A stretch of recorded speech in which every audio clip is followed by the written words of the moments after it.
Assalamualaikum warahmatullahi wabarakatuh. Nah, kita sudah sampai di subbab yang kedua ya untuk materi enzim dan metabolisme sel, yaitu subbab katabolisme. Jadi sebenarnya di enzim dan metabolisme sel itu ada 3 subbab.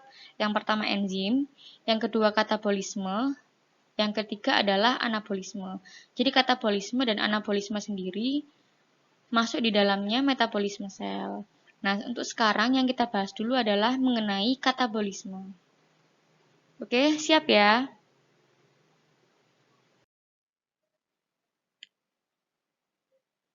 Nah, untuk yang pertama, kita akan bahas dulu mengenai pengertian dari metabolisme. Jadi, metabolisme itu adalah suatu rangkaian proses kimia yang terjadi dalam tubuh makhluk hidup. Metabolisme ini dibagi menjadi 2 macam, yaitu katabolisme dan anabolisme. Nah, di sini saya beri kata kunci bahwa katabolisme adalah pembongkaran. Apa yang dibongkar?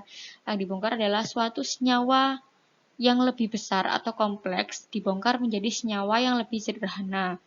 Sedangkan anabolisme adalah kebalikannya, yaitu pembentukan.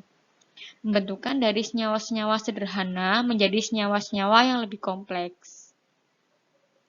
Untuk katabolisme, contohnya adalah respirasi aerob dan respirasi anaerob. Respirasi aerob adalah respirasi yang menggunakan oksigen bebas. Sedangkan respirasi anaerob adalah respirasi yang tidak menggunakan oksigen bebas. Kemudian ada anabolisme. Anabolisme ini ada 2 macam yang kita pelajari di sini. Ada fotosintesis, kemudian ada kemosintesis. Fotosintesis adalah suatu proses pembentukan makanan pada tumbuhan biasanya menggunakan bantuan cahaya. Foto itu artinya cahaya, sintesis itu artinya proses pembentukan ya.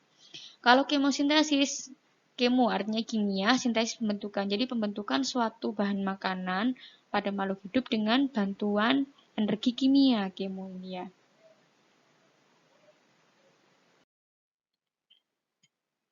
Nah, yang kita bahas khusus di sini adalah mengenai katabolisme. Jadi tadi kan katabolisme adalah proses pembongkaran suatu senyawa kompleks menjadi senyawa yang lebih sederhana. Nah, contohnya tadi ada respirasi aerob yang pertama ya. Respirasi aerob ini terdapat 4 tahapan. Sebenarnya kalau di buku itu panjang sekali, tapi di sini sudah saya ringkas menjadi bentuk tabel ini ya. Jadi 4 tahapan itu yang pertama adalah tahapan glikolisis. Glikolisis terjadi di tempatnya sitoplasma ya. Sitoplasma itu adalah cairan sel. Kemudian substrat atau senyawa yang dibutuhkan berupa glukosa. Glukosa ini akan bereaksi kemudian dipecah menjadi 2 asam pirufat, 2 ATP dan 2 NADH. Nah, 2 asam pirufat ini dia akan masuk ke dalam tahapan selanjutnya sebagai substrat di sini. Nah, tahapan selanjutnya adalah dekarboksilasi oksidatif. Dekarboksilasi oksidatif tempatnya di matriks mitokondria. Jadi tadi pindah dari sitoplasma menuju ke matriks mitokondria. Dan substrat yang dibutuhkan adalah berupa 2 asam pirufat yang didapat dari glikolisis tadi. 2 asam pirufat ini akan diubah menjadi 2 asetil koenzim A, kemudian 2 NADH, dan 2 CO2. Kemudian 2 asetil CoA ini dia akan menuju ke tahapan selanjutnya sebagai substrat. Tahapan selanjutnya yaitu siklus Krebs. Siklus Krebs tempatnya di matriks mitokondria. Nah, bahan atau substrat yang dibutuhkan berupa 2 asetil CoA. 2 asetil CoA ini akan diubah menjadi 6 NADH, 2 ATP, 2 FADH, dan 4 CO2. Kemudian tahapan terakhir adalah transport elektron. Transport elektron ini terjadi di kristal mitokondria. Kalau tadi di matriks mitokondria, maka transport elektron ini terjadi di kristal mitokondria.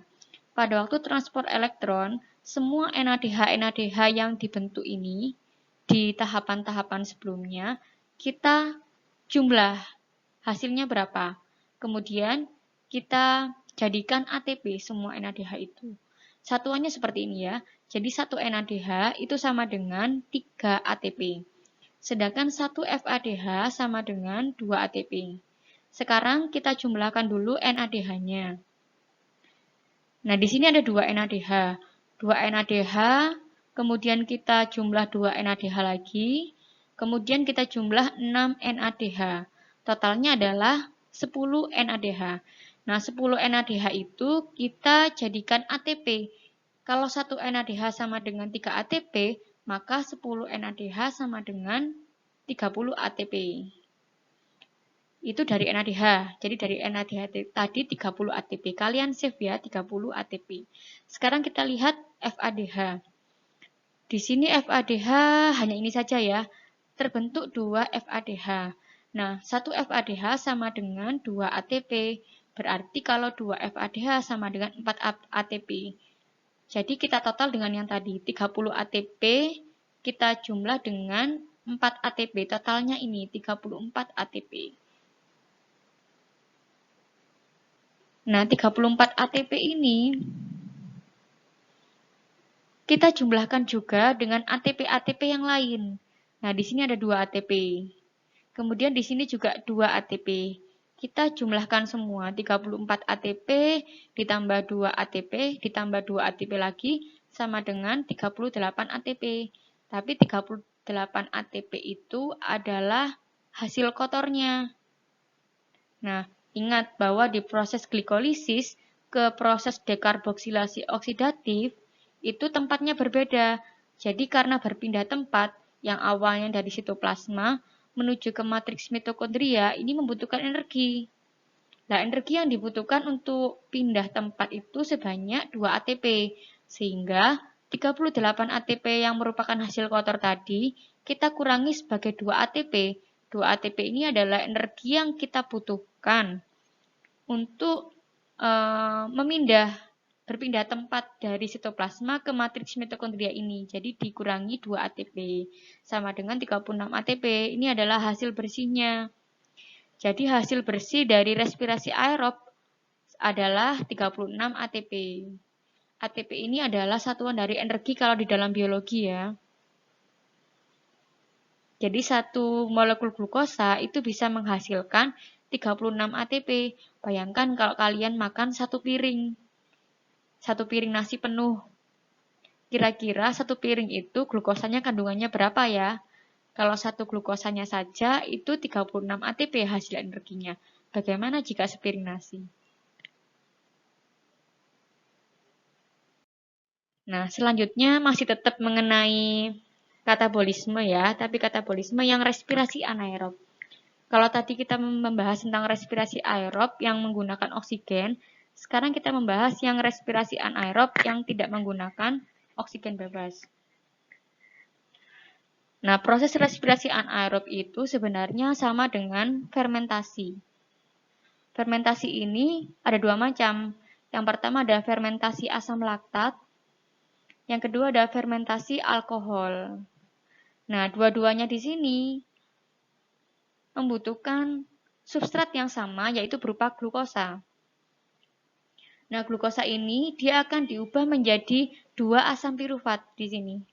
Berarti otomatis ini akan mengalami proses glikolisis.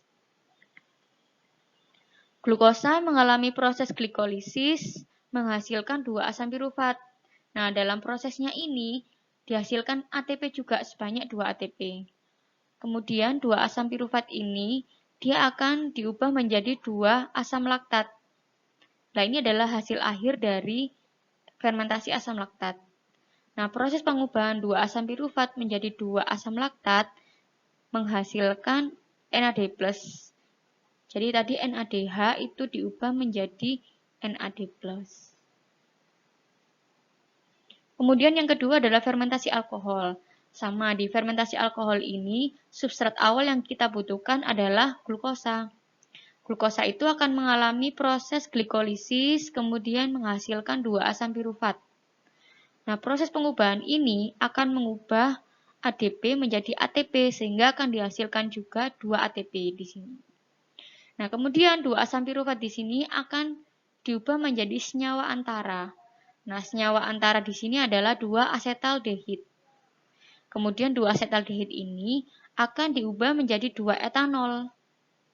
Nah, selama perubahan ini akan dihasilkan NAD+ dari NADH. Jadi NADH diubah menjadi NAD+. dan dihasilkan 2 etanol. Nah, biasanya fermentasi asam laktat ini terjadi pada otot kita contohnya. Ketika otot kita sedang mengalami capek, biasanya kan ada warnanya kayak hijau-hijau begitu ya. Itu adalah tumpukan dari asam laktatnya sebenarnya. Karena tubuh kita butuh energi dengan cepat, makanya tubuh kita melakukan fermentasi asam laktat di bagian sel-sel otot. Sehingga hasilnya adalah 2 asam laktat ini yang membuat kita pegel-pegel ya, atau jarum. Oke, sampai sini semoga bermanfaat. Apabila ada pertanyaan, bisa kalian sampaikan ya. Terima kasih. Wassalamualaikum warahmatullahi wabarakatuh.